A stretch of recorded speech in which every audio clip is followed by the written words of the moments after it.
Well, I was sitting down watching TV, and the neighbor had knocked on the door and told me, "I moved your car for you, and you need to get out of here."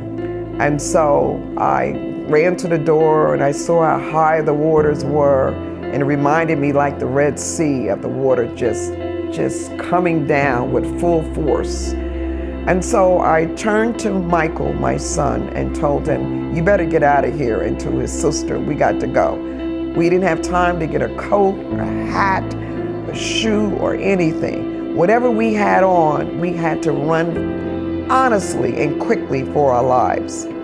In the midst of that water, nothing mattered to me. The house didn't matter, the car didn't matter.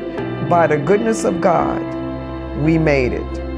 It was just life. I wanted them to be safe.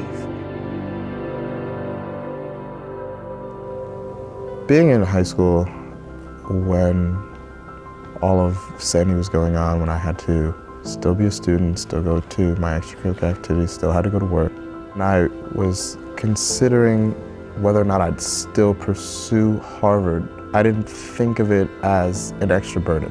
Hurricane Sandy allowed me to electrify my interests and make it so that everything that I did meant all the more.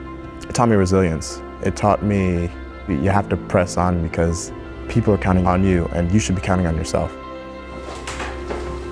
This is Michael's room. These are some of the things that he has.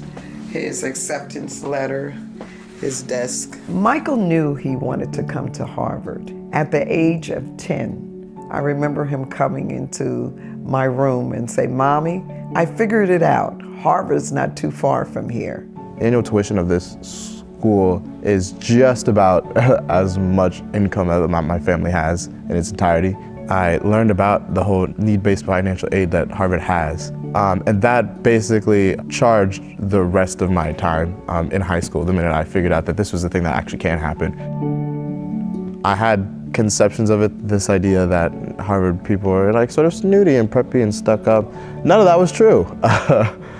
The best thing about being here was the people and the interaction, the conversations, understanding the world through others. It is not even necessarily facilitated that I grow, but it is actually the catalyst of my growth, being here. I had a leak in my house on the roof. You know, it was an older house, and I said, "I need this to get fixed." So Sandy took out the old, and I believe that if you lose something, you will recover greater things. Every moment in life counts.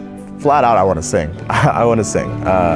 That's plan A. My plan B is going to law school, and something I've always wanted to do. I find law so intriguing that I feel like that would be the best medium for me to give back to the rest of the world. When I'm talking to Michael, Michael talks about his dreams. He thinks ahead. He's a planner. If there's anything that I learned from being homeless for 14 months, it was that, you know, you gotta find joy, and you gotta find joy in everything, Am I taking for granted any moment that I've been given? Because this is nothing short of a blessing that a lot of people want, that not everyone can have. And yeah, I feel like all of those things sort of inform how I exist at Harvard and how I will persist through time post-Harvard. Draw me nearer,